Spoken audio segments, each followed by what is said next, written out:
Halo, berjumpa lagi dengan saya di Insting Johnny. Kali ini saya akan mereview sebuah film yang berjudul Old tahun 2021. Film ini bercerita tentang sebuah pantai yang mana di pantai tersebut waktu berjalan dengan sangat cepat. Bahkan setengah jam saja, sama dengan usia kita selama setahun. Penasaran kan? So langsung saja film pun dimulai. Film dimulai dengan keluarga yang akan pergi healing atau liburan ke sebuah resort bernama Anamika. Di keluarga ini ada Gai Kappa, si ayah, Priska si ibu, Mad Dog si kakak, dan Tren si adik. Priska sangat bangga pada anak-anaknya yang bernyanyi dengan suara merdunya, sehingga Priska tak sabar ingin mendengar suara anaknya saat dewasa nanti. Sampailah mereka di resort tersebut dan langsung disambut oleh sang manajer. Dan ada juga si pelayan yang menyambut para tamu-tamu yang baru datang. Priska pun berkata bahwa ia menemukan tempat seindah ini melalui online. Lalu di sana Mad Dog dan Tren bertemu dengan seorang anak bernama Idlib, yakni keponakan sang manajer. Alhasil Idlib dan Tren bermain bersama. Tak lama keluarga Kappa memasuki kamar yang telah dipesan. Di dalam sana Kappa menemukan sebuah brosur yang bertuliskan bahwa resort ini bekerja sama dengan sebuah perusahaan farmasi. Lalu setelah itu mereka pergi ke pantai yang telah disediakan oleh resort tersebut. Di situ Tren dan Idlib berkenalan dengan tamu-tamu lain dan bertanya tentang profesi mereka. Hingga kemudian mereka bermain berdua.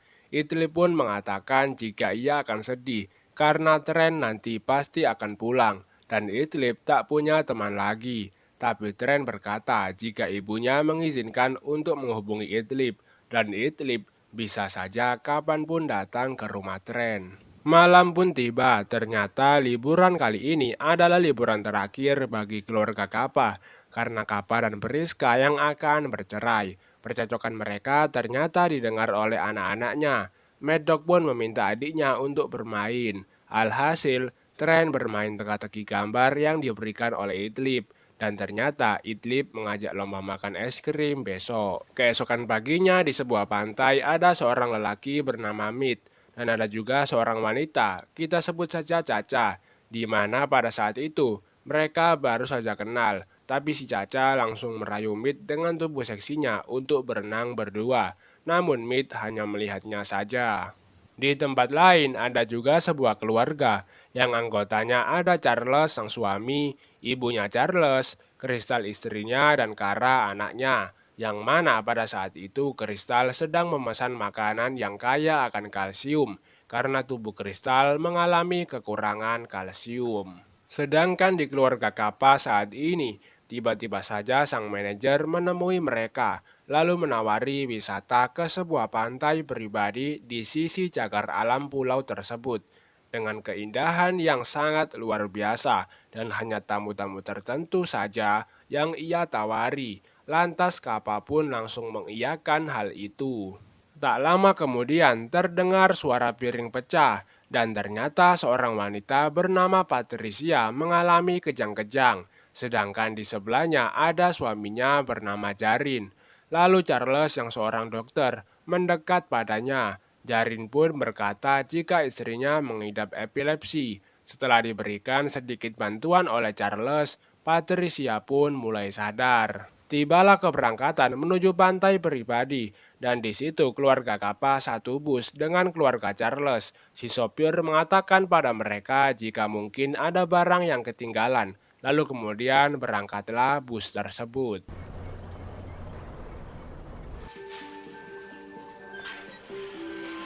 Sampailah mereka di pintu gerbang cagar alam, dan bus itu kemudian berhenti. Selanjutnya perjalanan menuju pantai ditempuh dengan berjalan kaki. Si sopir mengatakan ia akan menjemput mereka jam 5 sore nanti. Sesuai petunjuk si sopir, mereka harus melewati celah bebatuan dan tak lama terlihat pantai yang begitu indah dan hanya ada mereka di sana. Tapi saat Charles memasang payung pantai, ia melihat ada seorang lelaki, yakni Mit yang hanya sendirian.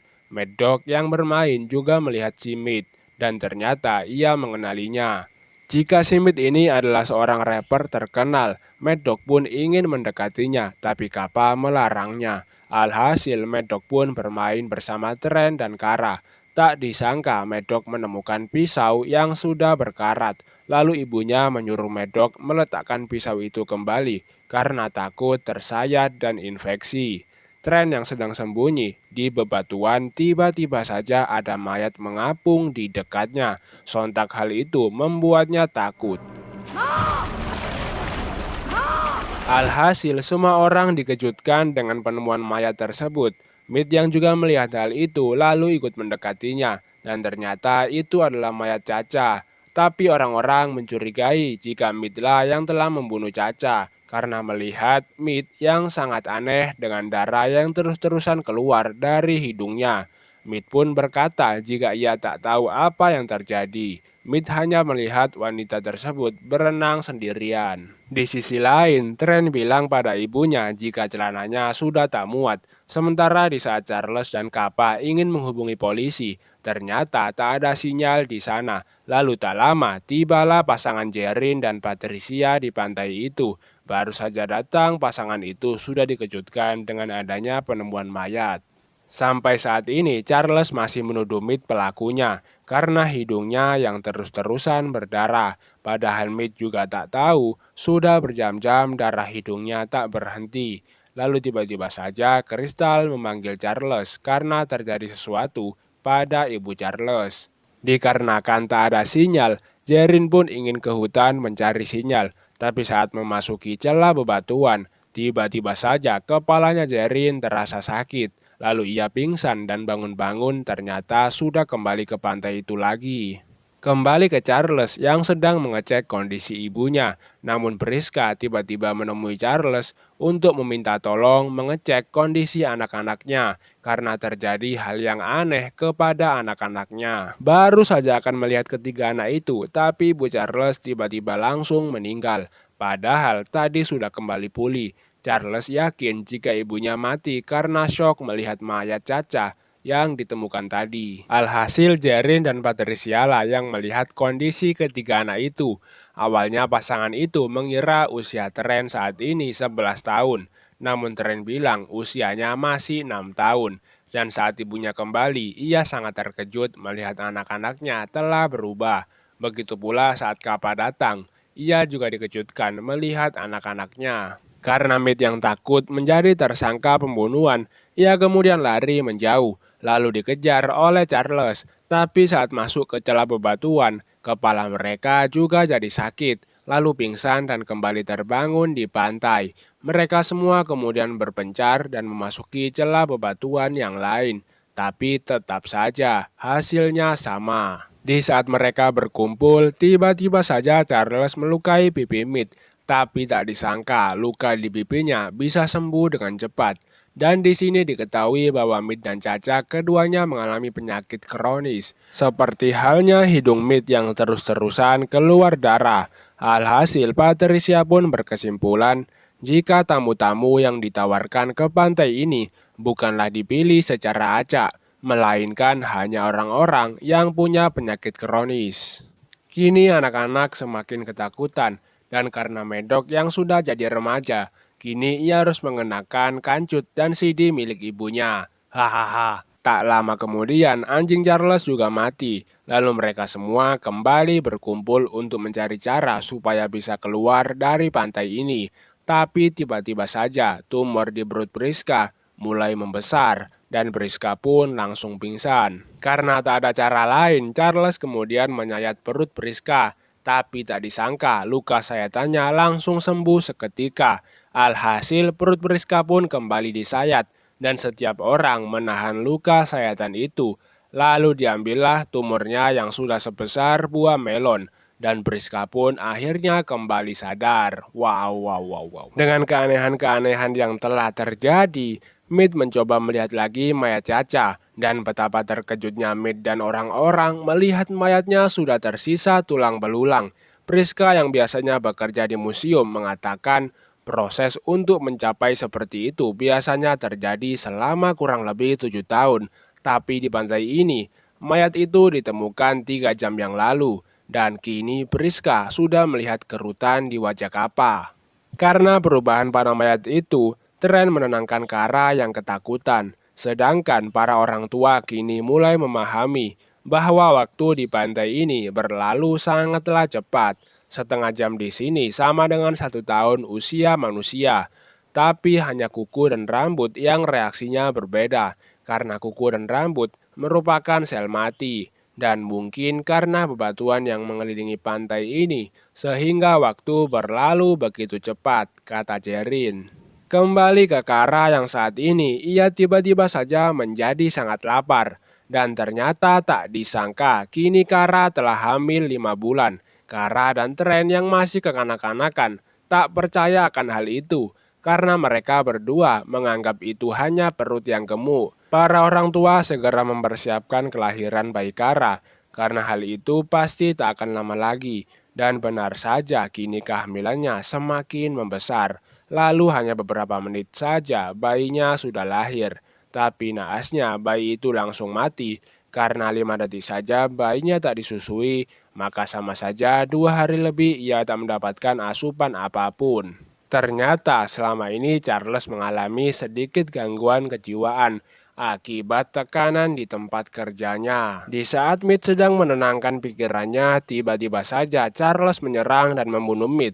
Pisau yang digunakannya pun diambil pelan-pelan oleh Kappa. Setelah keadaan sudah cukup tenang, Jerin memutuskan berenang melewati teluk tersebut untuk mencari bantuan. Dan sekarang Kappa dan kawan-kawan juga paham bahwa resort itu juga mengetahui semua kondisi medis tamu-tamu undangannya. Sehingga karena itulah resort tersebut bekerja sama dengan perusahaan farmasi. Artinya, para tamu di pantai ini adalah kelinci percobaan mereka. Di sisi lain, Mad Dog sedang bicara empat mata dengan ibunya tentang mengapa kedua orang tuanya mau bercerai. Dan Priska berkata jika itu karena adanya orang ketiga. Tapi Priska melakukan hal itu juga demi anak-anaknya, supaya anak-anaknya tak melihat ibunya mati kesakitan karena tumornya. Tapi tak disangka kini keadaannya telah berubah. Mad Dog pun yang masih tak dapat menerima alasan ibunya, lantas berjalan ke tepi pantai dan ingin berendam. Namun tiba-tiba saja ia menemukan mayat Jerin terbawa ombak.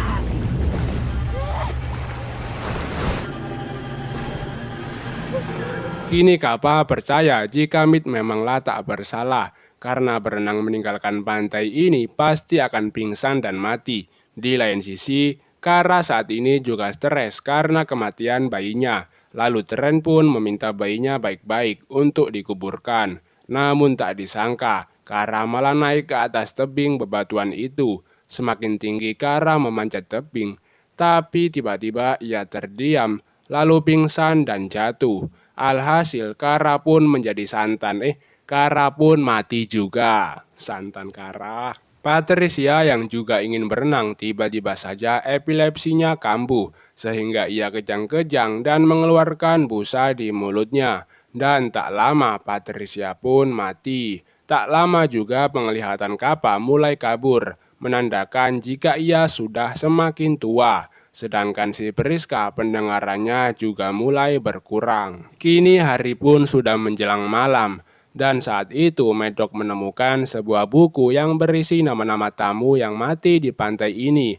Dan di buku itu juga tertulis bahwa terdapat medan magnet yang sangat kuat di pantai ini. Dan terhubung dengan bebatuan yang selama jutaan tahun telah tenggelam dan mengendap dengan kandungan mineral khusus. Alhasil hal itulah yang menyebabkan sel makhluk hidup menua dengan sangat cepat. Seketika Tren pun punya ide untuk membuat tabung logam karena mungkin hal itu bisa menghentikan pengaruhnya pada usia mereka. Tapi di sana nyatanya tak ada logam yang dapat ditemukan. Lalu tak lama Tren melihat adanya kamera di atas bukit, yang berarti mereka semua saat ini sedang diawasi. Kini Kappa dan Priska sudah mulai kembali rukun dan menikmati indahnya pantai. Tapi tiba-tiba saja Charles datang dan menyerang Kappa. Priska pun segera berlari untuk menyuruh kedua anaknya itu sembunyi. Namun tak disangka Tren dan Mad Dog yang sembunyi Di bebatuan malah bertemu kristal yang sedang stres. Kristal pun ingin membunuh mereka dengan batu, tapi karena tulang-tulangnya lemah, batu itu justru jatuh menimpanya sendiri. Alhasil tulangnya pun mulai patah, namun ia masih memaksa untuk bergerak, sehingga ia mati karena tulang-tulangnya yang patah semua. Di sisi lain, Priska datang membantu suaminya, lalu melukai Charles dengan pisau yang berkarat tadi. Alhasil dalam sekejap Charles pun mengalami titanus yang menjalar dengan sangat cepat pada seluruh tubuhnya, dan ia pun juga mati di situ. Kini di pantai ini hanya tersisa keluarga Kappa. Priska pun sangat bahagia bisa melihat anak-anaknya yang sudah dewasa, dan juga sangat bahagia bisa hidup bersama dengan suaminya hingga masa tuanya. Namun tak lama Kappa meninggal karena tubuhnya yang sudah tua. Lalu sesaat setelah itu, Priska pun juga menyusul suaminya. Keesokan paginya, Trent dan Medok terbangun dengan kondisi kulitnya yang mulai keriput, menandakan usia mereka yang sudah dewasa. Lalu mereka pun bersenang-senang dengan bermain pasir di sana. Trent kemudian teringat dengan teka-teki dari Idlib yang belum ia pecahkan. Dan ternyata teka-teki itu mempunyai arti, pamanku tak suka koral. Seketika Trent dan Medok yang melihat goa koral di laut berpikir mungkin koral bisa melindunginya dari pengaruh tempat tersebut. Mereka pun lalu berenang memasuki goa koral itu, tapi tak disangka baju Medok tersangkut dan mereka kesulitan melepaskannya. Di lain sisi, seseorang yang mengawasi mereka dari atas bukit melihat tak ada lagi tanda-tanda pergerakan dari Trent dan Medok, dan ternyata ia adalah si sopir tadi. Lantas ia pun menghubungi sang manajer dan berkesimpulan jika semua orang di pantai itu telah mati.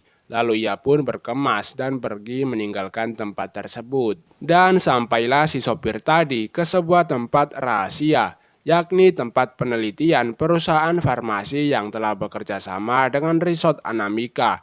Tibalah sang manajer di situ, lalu ia mengumpulkan semua orang untuk bergabung. Gila emang. Dan setelah itu mereka diberitahu jika obat yang telah diberikan pada Patricia sebelumnya, yakni yang menderita epilepsi, mampu membuatnya tak mengalami kejang selama 17 menit. Itu artinya epilepsinya tak kambuh selama 16,5 tahun dan bisa dikatakan sembuh. Alhasil dengan cara inilah tak butuh waktu yang sangat lama hingga berbulan-bulan atau bertahun-tahun. Hanya cukup sehari saja untuk menguji obat ciptaannya. Mereka semua pun kemudian tepuk tangan karena keberhasilan yang telah dicapai. Di hari itu juga ada seseorang yang meminta tolong pada polisi yang sedang liburan di resort tersebut. Seseorang ini memberikan sebuah buku yang berisi nama-nama orang yang telah hilang, yakni nama-nama tamu kelinci percobaan. Lalu tak lama sebuah keluarga datang ke resort tersebut dan sang manajer sudah siap untuk menyambutnya. Di saat si pelayan mengantarkan minuman, seseorang tadi mengacaukan hal itu dan ternyata mereka adalah Trent dan Medok. Idlib tak menyangka jika teman baiknya Trent sudah dewasa. Lalu Trent berterima kasih kepada Idlib. Jadi film sedikit flashback. Di situ pada saat baju Medok tersangkut, ternyata mereka berhasil selamat dan mengambil nafas di celah-celah goa, hingga akhirnya mereka muncul ke permukaan laut di saat si sopir sudah pergi. Kini si manajer dan semua anggotanya sudah ditangkap, termasuk tempat penelitian itu juga sudah ditutup, sedangkan Trent dan Medok dijemput oleh helikopter untuk ke rumah bibinya. Trent berkata, bagaimana menjelaskan jika pria berusia 50 tahun memberitahumu bahwa ia adalah keponakanmu yang berusia 6 tahun. Ya sopo kowe toh? Oke, film pun selesai. Satu hal yang tak saya mengerti dari film ini, saat mereka ada di pantai, kan tubuhnya menua dengan sangat cepat.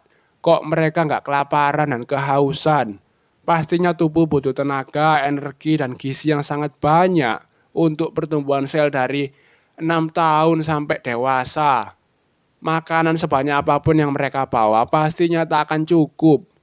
Bayi aja langsung mati, bayi langsung mati dalam 10 menit karena nggak minum susu. Kok mereka bisa menahan lapar selama bertahun-tahun? Peh, peh, peh, peh, peh. Ya namanya juga film. Tapi filmnya juga bagus kok. Dari plot twistnya, dari pemerannya, bagus, bagus, bagus. Oke, pesan yang dapat kita ambil dari film ini adalah jangan anggap semua pantai itu sama. Karena bisa jadi saat itulah ajalmu menjemput. Tetap hati-hati. Saya Joni dari Insting Joni. Mohon pamit dan goodbye.